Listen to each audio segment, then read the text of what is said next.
So 7 November Tower.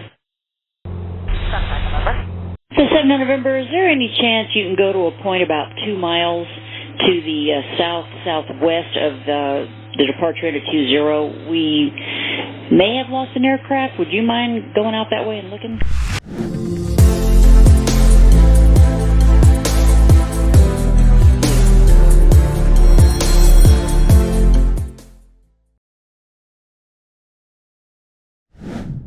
What's up, guys, and welcome back to ATC Point of View.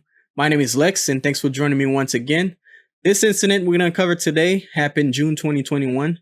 Cirrus aircraft departed off runway 20 at Truckee Airport in California. Pilot encountered some kind of issue or emergency and crashed soon after. So let's check it out. Good morning, Truckee Ground, Cirrus 89423, holding short, runway 20, request close traffic.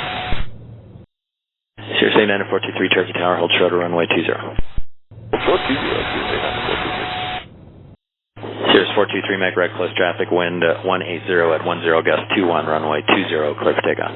Right, close traffic, runway 20, clear for takeoff, Cirrus 89423.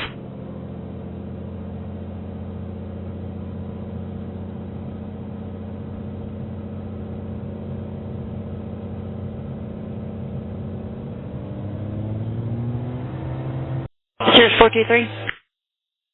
Cirrus 89423, Truckee Tower, over. Cirrus 89423, Truckee Tower, over.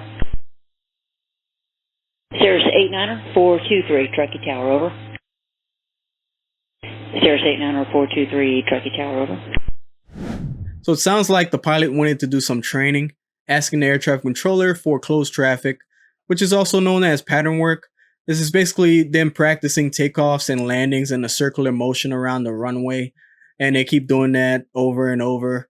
This is typically conducted at smaller airports that have flight schools or in the military because they train a lot.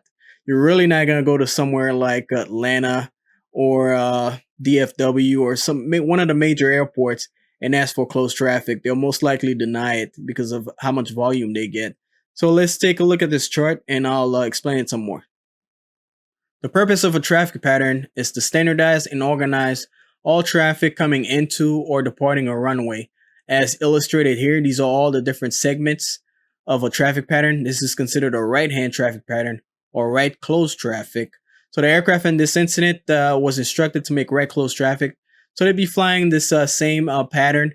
So once they depart, they turn right crosswind, join the right downwind, and then join a right base and turn the final. This same thing would be true if he was instructed to make a left closed traffic. He'll be doing the exact same thing, except he'll be making left turns the entire time, and he'll be on the left side of the runway as opposed to the right side of the runway. So 7 November Tower.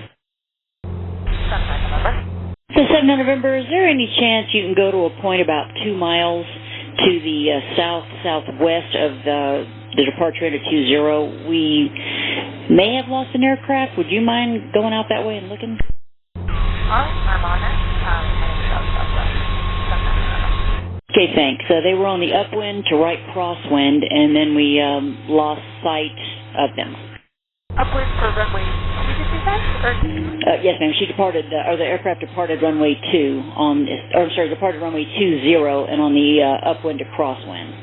Okay, thank you. What color was the aircraft? Cirrus. Oh, yeah. Her parachute is deployed. We got a red parachute, so right below my right wing, I can see her beacon. Okay, great. Okay. So 7 November, thank you. Continue on the right downwind from runway 20 if you want to. Right downwind for 20. It looks like she might be a little bit nose down there. Okay, thank you.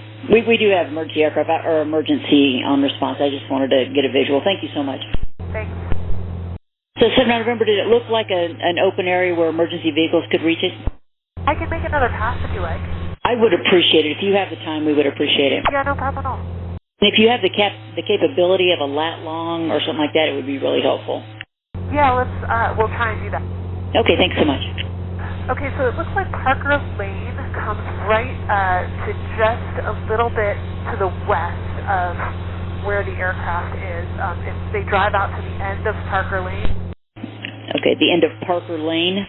Yeah, that's what we're getting off the we're looking on the Google Maps. So 7 November, fire department just said that they were arriving on scene, so I think we're good. Great, thank you. Sounds like the air traffic controllers had a shift swap. First controller cleared the aircraft for takeoff. However, the second controller noticed that the aircraft is no longer observable on radar, so she tries to reach out to him. However, no response. So instead, she's soliciting the help of another pilot that's inbound to the airport, and the other pilot has agreed to go check out the area where the aircraft was last observed on the radar. So aircraft departed off runway 20, which is right here, and the Cirrus was supposed to make a right, close traffic, so going this way and going back to the runway. However, somewhere around here, he was no longer observed on the radar. Once the Cessna pilot got in this area, she observed the crash site, which was somewhere over here. As she explains, it's east of Parker Lane. She said that the aircraft was nose down with the parachute extended. The parachute system on the Cirrus is known as CAPS, and I'm not too familiar with it. So if you're a Cirrus pilot or if you've flown the Cirrus before, go ahead and write it down in the comments and explain the requirements for the CAPS system to have a successful deployment, because the aircraft just departed.